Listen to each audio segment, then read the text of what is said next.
Buenos días, soy Alonso Aguayo con Fe y Pensamiento Crítico. En nuestra saga de hoy vamos a leer, en la continuación de nuestra saga de lectura, vamos a leer el capítulo número 10 del libro de Primer Crónicas en el Antiguo Testamento de la Biblia. Este capítulo es muy pequeñito y hasta donde estamos aquí, en el capítulo anterior habíamos hablado de el último conteo de las personas que estaban en Jerusalén. Estamos en el libro de Crónicas. Son las crónicas que escribieron pensando que sería el único libro de importancia que se escribía. Y empezaron a registrar historia desde Abraham, ¿ok?, hasta la época de los escritores, los cronistas. Hemos establecido en otros capítulos, en otros videos, que esto se escribió más o menos en el año 400 antes de Cristo. ¿Okay? La data o las historias en las que la mayoría del libro de Crónicas se va a entretener es en el rey David. Y el rey David data de la época de 1000 años antes de Cristo. O sea, 600 años antes de los cronistas que escribieron esto. Pero vienen escribiendo o empiezan a escribir historia desde Abraham. ¿Okay? No que escriben desde la época de Abraham, sino escriben la historia de Abraham, desde la historia de Abraham, y pasando por Isaac, Jacob, las 12 tribus, el periodo de esclavitud con Egipto, 400 años, Moisés, la liberación de Moisés, la liberación del pueblo de Israel por medio de Moisés, el deambular en el desierto por 40 años, luego la toma de la tierra prometida a manera desobediente, no cumplida exactamente como Dios quería, y las consecuencias de ello. Pasaron más de 500 años, luego los jueces, y luego de mucho tiempo de jueces, los reyes. Y entra el rey Saúl como primer rey, ¿no es cierto?, contra la voluntad de Dios el que tengan reyes, pero insistieron y Dios se los permitió. Saúl fue el primer rey, escogido por el mismo Dios para ayudarles a que tengan siquiera un buen rey. Es mala idea tener reyes, pero se escogió a Saúl, y Saúl fue buena elección al principio hasta que dejó de ser obediente a Dios que lo había escogido, y fue reemplazado por David en un periodo de casi 30 años, entre 15 años más o menos, hasta que fue rey, y de ahí otro número de años hasta que fue establecido en todo Israel y unificó todo Israel, conquistó esta zona inconquistable que la llamó la ciudad de David y que luego se llama Jerusalén. Y este capítulo 9 enumera los habitantes de Jerusalén, dice acá, se enumeran los habitantes de Jerusalén, se detallan las responsabilidades de los levitas, aquel grupo, linaje de la tribu de Leví, encargado de las ordenanzas del templo y poseedores del sacerdocio para actuar ante los hombres con el poder de Dios, con el poder dado de Dios al hombre, ¿no es cierto? Eso. Y se menciona la familia de Saúl, el primer rey. Eso fue lo que leímos. Hemos pasado varios capítulos leyendo genealogías y genealogías y genealogías de cada uno de los 12 hijos de Jacob, que forman las 12 tribus, las 12 linajes de toda la nación de Israel, ¿no es cierto? Jacob el papá, que luego se le cambia de nombre, se le llama Israel. Entonces las tribus, los 12 hijos de Israel son las 12 tribus de Israel.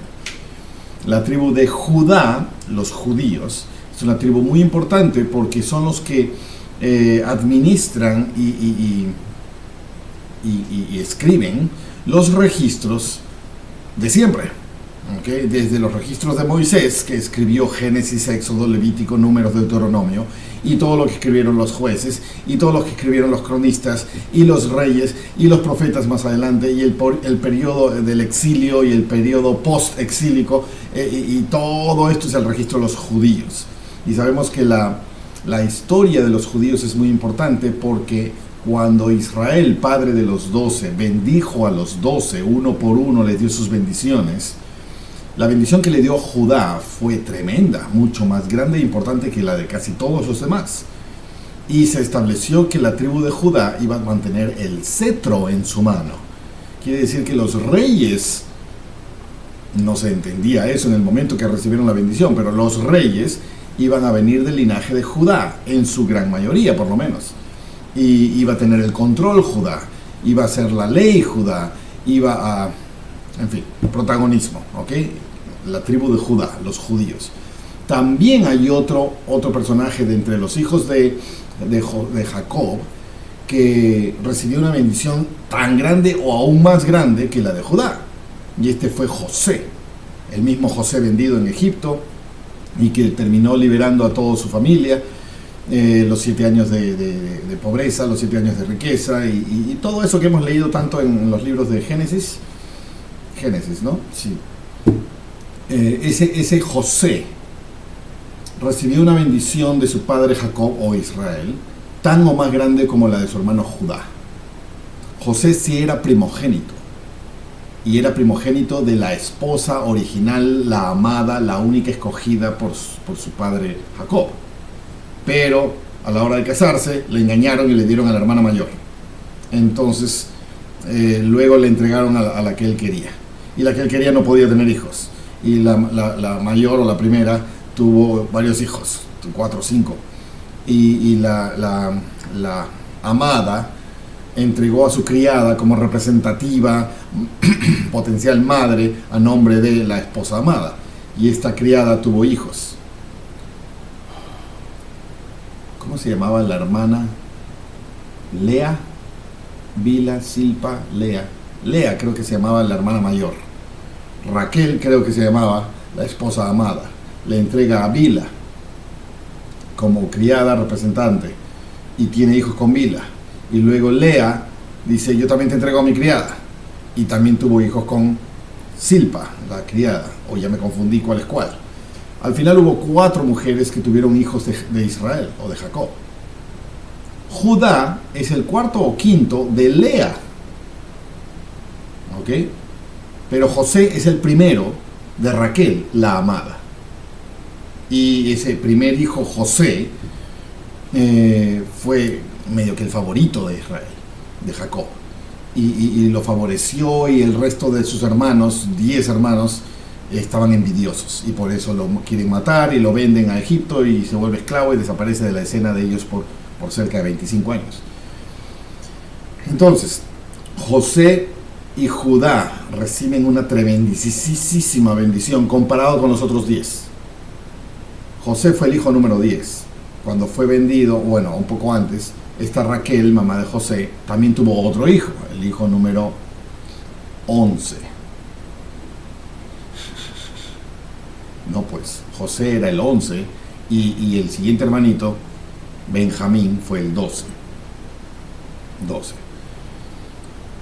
Y ahí están las 12 tribus. Entonces, luego Rubén, que era el primero de los primeros, el primer hijo de Lea, la primera esposa, el que tenía el derecho a la bendición de la primogenitura de todos, este comete un pecado terrible. Se acuesta con una de las criadas esposas de papá, Israel, Jacob. No sé si fue con Bila o con Silpa. Se acuesta con ella en la cama de papá. Esto fue terrible y por ende pierde la bendición de la primogenitura. Y se la entrega a papá, se la entrega a José, no a Judá. Judá no sé por qué fue importante. Era el 4º hijo de la primera esposa, pero fue importante. Pero la bendición de la primogenitura perdida por Rubén fue entregada a José. Entonces, otra vez, ya no hay 12 tribus. Se perdió Rubén. En cuanto a bendiciones, hay 11, ¿no es cierto? Entonces, se retira el nombre de José, entre comillas, y se agregan, ya van 10, ¿no es cierto? Y se agregan los 2 hijos de José, Efraín y Manasés. Entonces quedan 10 más, esos 2 son 12 otra vez. ¿Okay? En cuanto a orden de bendiciones, las bendiciones de José se dividen en las bendiciones de Efraín y Manasés, sus hijos, que en orden de mayoría de edad eran Manasés primero y Efraín después. Pero ya vemos las historias de cómo se fueron cambiando las manos y las primogenituras y las bendiciones merecidas, y ese es otro tema ya. Ya hemos tocado eso muchísimo.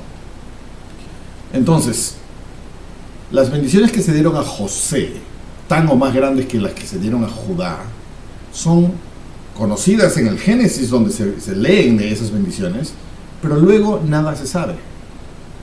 Y todo lo que se sabe en el resto de la Biblia es Judá, Judá, Judá, Judá, Judá. O lo que escribieron los judíos, y lo que hicieron los judíos, y todo lo que pasó por culpa de los judíos, y judíos. ¿Ok? Pero de la de José, ¿y qué pasó más allá? Hasta ahora sí estamos más o menos presentes con lo que pasaba con Efraín y Manasés. Pero vamos a llegar a un tiempo en el que no sabemos más nada de Efraín, de Manasés o de José, y casi del resto de las 10 tribus o 11 tribus. El resto de las 10 tribus y José. ¿De acuerdo? Entonces eso nos lleva a lo que en el Nuevo Testamento y el Apocalipsis y los últimos evangelios hablan de las tribus perdidas del pueblo de Israel. Perdidas en el contexto de que nada sabemos. Y no es que se fueron a un lugar en el que están escondidos y no sabemos dónde es. No, sino que no sabemos cuáles son, quiénes son. Están todos mezclados y no se sabe nada. Y entonces la promesa dada de Dios a Abraham en el origen del convenio abrahámico que se derrama sobre toda esta historia, Abraham, Isaac, Jacob, los 12 y entonces toda la nación de Israel y todas las promesas hasta el fin de los días. La promesa fue que por medio de este convenio todas las familias de la tierra van a ser bendecidas. Todas las familias de la tierra van a ser bendecidas. Y desde ese día de Abraham, 3000 años antes de Cristo, más o menos, hasta Cristo, por 3500 años, se enorgullecían los israelitas, todos estos descendientes de Israel, de ser descendientes de Abraham. Si soy descendiente de Abraham, soy escogido, soy mejor, soy superior a ti, indigno, infiel, ¿cómo se dice? ¿Cómo se les llamaba? A los que no eran del Evangelio, los gentiles. Ajá. Los indignos, infieles, gentiles, los ignorantes, los que Dios no ha escogido, nosotros somos los escogidos y ustedes son Esa fue la línea de pensamiento por 3500 años, hasta que llegó Jesús. Y cuando Jesús organiza el Evangelio y los apóstoles y todo, los apóstoles mismos le preguntan: ¿podemos predicar este Evangelio a los gentiles, a los que no son descendientes literales, sanguíneos de las tribus de Israel y por lo tanto de Abraham? Y Jesús dijo: aún no, pero yo les diré cuándo sí. Entonces lo matan a Jesús, resucita a Jesús, vuelve Jesús y termina de organizar la iglesia. Y vemos eso en Hechos 1 y 2 más o menos. Y los 500 que lo vieron resucitado y su última despedida y ascensión y se fue. En ese momento dijo: ahora sí, publicad estas nuevas al mundo entero, a los gentiles y a todos. Y entonces todos van a ser bendecidos por las buenas nuevas, por el Evangelio. Van a tener derechos a recibir las ordenanzas del Evangelio bajo la autoridad del sacerdocio de Dios. Y se cumple entonces la profecía que Dios dio a Abraham de que todas las familias de la tierra serán bendecidas por este convenio que hago contigo. No porque sean descendientes literales tuyos, porque Pablo dijo que Dios podría levantar descendientes de Abraham aún de estas piedras, dijo, considerando que ya no es importante la descendencia sanguínea, sino la adopción del Evangelio en la vida personal, de tal manera que soy adoptado a las mismas bendiciones de la familia de Israel, las mismas bendiciones del convenio. ¿De acuerdo? Entonces, hemos pasado un montón de capítulos viendo genealogías, porque hasta el momento de los cronistas que escribían esto, era importante las líneas familiares y los nombres de los jefes de tribus y cabezas de eventos importantes. Y se pasan hasta David, y de David 600 años más hasta el presente de los cronistas. En varias partes dice hasta hoy, el hoy de los cronistas. Así que eso es lo que estamos leyendo. Y de pronto ahora ya llegamos hasta el rey Saúl y nos entretuvimos un poquito ahí. Y ahora vamos a leer el capítulo 10, donde dice: los filisteos derrotan a Israel, Saúl muere por sus transgresiones. Esta historia ya la hemos leído en libros anteriores, que era antes de Crónicas. Antes de Crónicas hemos leído los reyes, todavía no hemos leído. Hemos leído Samuel, 1 Samuel y 2 Samuel, ¿no es cierto? Ahí hemos visto toda la historia del rey Saúl y todas sus guerras, y su hijo Jonathan, y David, y Goliat, y la amistad, y el odio, y la huida, y la persecución, y la pérdida, y la muerte de Saúl. Okay, ya hemos leído todo eso en Samuel, pero los cronistas están rediciéndolo, registrándolo. Y es mucho más escueto, porque en el capítulo 11 vamos a ir a... ya David es ungido rey. Entonces es apenas una pincelada, ¿ok? En un capítulo pequeñito. Y eso vamos a hacer. Versículo 1. Y los filisteos pelearon contra Israel. Una de esas tantas guerras que tuvo Israel con los filisteos. Estos filisteos eran los grandes guerreros, de donde venían los gigantes, de donde vino Goliat, de los que eran descendientes de Anac, ¿no es cierto? Los anaseos. Y había otro nombre antes, yo ya no me acuerdo. ¿Qué más? Eran los que tenían esta tierra preferencial elevada que Israel no podía conquistar por casi 1000 años, hasta que David logra reunificar las fuerzas y conquistar esta tierra alta, y la llama la ciudad de David, y a partir de ahí se volvió la capital, y después de tiempo se llama Jerusalén, y ese es gracias a David, el sucesor de Saúl. Ahora estamos en Saúl, y de esos filisteos estamos hablando, ¿ok? Los filisteos pelearon contra Israel, y los hombres de Israel huyeron delante de los filisteos y cayeron muertos en el monte Gilboa. Ya hemos leído eso en Samuel.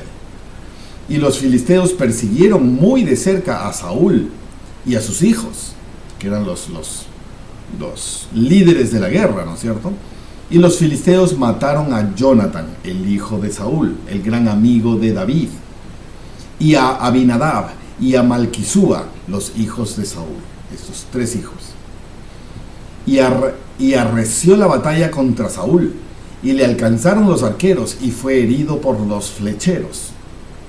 Entonces dijo Saúl a su escudero: saca tu espada y traspásame con ella, no sea que vengan estos incircuncisos y hagan escarnio de mí. Pero su escudero no quiso, porque tenía mucho miedo. Entonces Saúl tomó la espada y se echó sobre ella. Harakiri es la palabra que usamos en el término asiático del suicidio, o la autolisis, ¿no? Para evitar más deshonra. Siquiera tuvo el honor de morir en batalla, ¿no es cierto? Hemos leído esto hace muchos capítulos, muchos libros. Y se echó sobre ella. La frase que dice acá: saca tu espada y traspásame con ella, no sea que vengan estos incircuncisos y hagan escarnio de mí.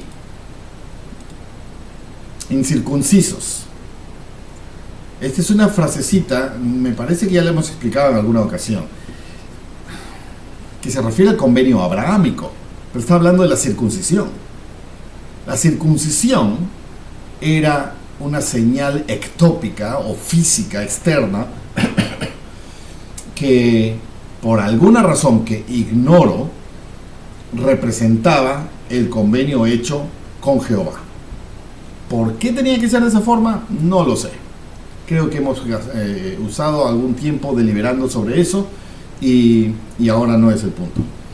Entonces, a partir de Abraham, él tuvo que él tuvo que circuncidarse a sí mismo y a su familia y a todos los varones de su casa. La circuncisión consiste en cortar el prepucio sobrante del órgano masculino, órgano sexual masculino. Y lo hizo. Y a partir de ese entonces, todos los descendientes, todos los participantes del convenio de Abraham se circuncidaban a los 8 días de nacido. Se hizo tradición, costumbre, y ya tenemos miles de años en esa costumbre en este momento de la lectura. Entonces, cualquiera que no era parte del convenio, en este caso literal descendiente sanguíneo de estos linajes, no se habían circuncidado. Entonces eran incircuncisos. ¿Ok? Entonces, la expresión incircuncisos no solo se refería a que tienen el prepucio intacto, sino se refería a que no son personas dentro del convenio, no son miembros de la iglesia, no son parte de nuestra cultura y Dios Jehová con nosotros. ¿Okay? A eso se refiere incircuncisos. En este caso es incircuncisos literal. Ya luego que la circuncisión física deja de ser mandatoria, esto ocurrirá dentro de 1000 años después de David, ya se utiliza la frase incircunciso de corazón, como si la circuncisión de corazón sea la representación espiritual de un cambio total de corazón. Le quito la cobertura sobrante y estoy expuesto totalmente a Dios espiritualmente. ¿Okay? Entonces yo soy circunciso de corazón, y el que no lo hizo o no se ha convertido es un incircunciso de corazón.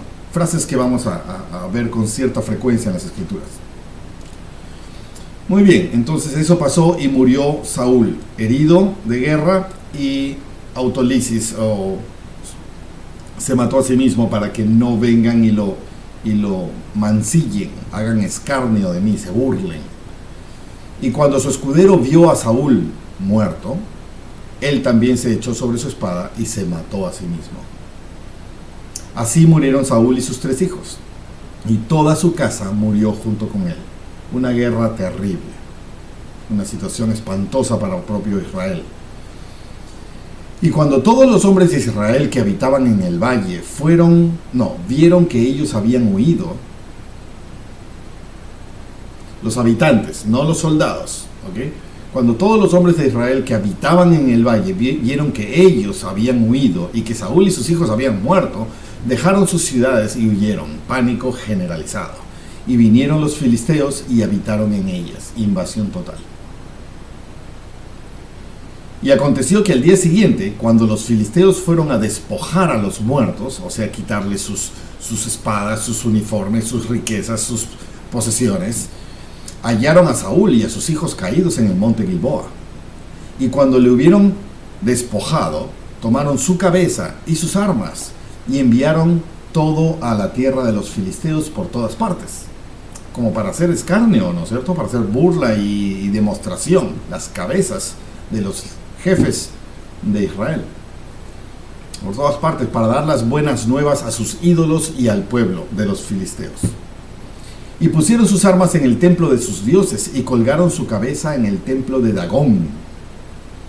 Y cuando todos los de Jabes de Galaad oyeron todo lo que los filisteos habían hecho a Saúl, o estaban haciendo, se levantaron todos los hombres valientes y tomaron el cuerpo de Saúl y los cuerpos de sus hijos, no habían cabezas, y los trajeron a Jabes, y enterraron sus huesos debajo de la encina en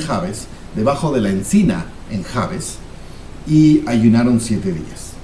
Así murió Saúl por la transgresión con la cual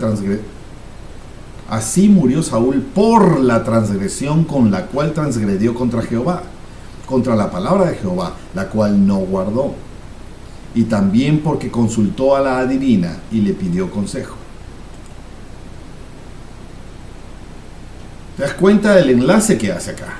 No murió porque su fuerza militar era menos poderosa que la del enemigo. No. Murió como castigo de su pecado. Que si no hubiera pecado, no hubiera perdido esa guerra tampoco. Tal vez ni hubiera habido esa guerra. Pero si lo hubiera habido, no la hubiera perdido. ¿Por qué? Porque Jehová hubiera estado con él y hubiera peleado sus batallas y hubiera hecho que venzan.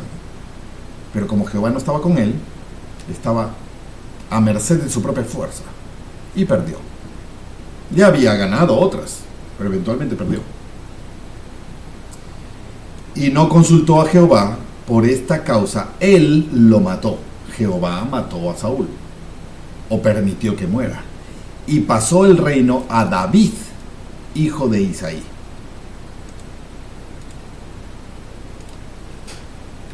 Eso es todo lo que los cronistas hablan acerca de Saúl. Hemos leído muchísimos capítulos sobre Saúl, su carácter, su desarrollo como rey, su caída como hombre temeroso, dudoso, temeroso de los hombres en vez de temeroso de Dios, desobediente a Dios, por tanto, orgulloso, terco como él solo. Fue reemplazado finalmente. Todo este proceso duró como 20 años, 15, 20 años. Y entra David como rey, lo cual ya tenía un proceso también como de 15, 20 años. Desde que Saúl cae en su corazón, Dios escoge a otro para reemplazarlo. Pero desde que David fue escogido y Saúl caído, hasta que lo reemplazó, han pasado 15, 20 años. Y así la terquedad de nuestro corazón no recapacita en que el tiempo que está pasando es para el cumplimiento de las consecuencias de lo que no he limpiado, lo que no he arreglado. Siempre tengo tiempo de arreglar las cosas, pero mi terquedad de no arreglarlas y ver que no pasa nada inmediatamente refuerza mi terquedad de que no importa, no tengo que cambiar nada. Y el tiempo está pasando y el día llega, tal vez en 15, 20 años, pero llega. Pude haber corregido mis caminos durante todo ese tiempo de grave alarma. Yo sabía, pero no lo hice. Me dormí en mis laureles. Y finalmente, las consecuencias me alcanzan. Este fue el capítulo 10, el libro de Crónicas. Y a partir del 11 vamos a hablar de David. Y me parece que en David nos quedaremos por todo el resto del libro. Capítulo 11, David es ungido de rey. 12, se describen los valientes de David. 13, David trae el arca desde Kiriat. 14, David toma mujeres por esposas. 15, David prepara un lugar para el arca. Y David, hasta el 29 que dice, todo Israel hace una ofrenda voluntaria para el templo. David bendice y alaba a Jehová e instruye al pueblo. A partir del próximo capítulo, todo va a ser el rey David. Los cronistas están hablando del rey David, 600 años después de David. Pero es una historia muy importante. Vamos a pasarnos un montón de libros enteros hablando solo del rey David. Y alrededores. El anterior rey, Saúl, el posterior rey, su hijo Salomón, y muchas cosas que pasaron, y libros que se escribieron, y eso vamos a entretenernos muchísimo tiempo en David. Así que ese fue el capítulo 10. Nos vemos en el próximo episodio.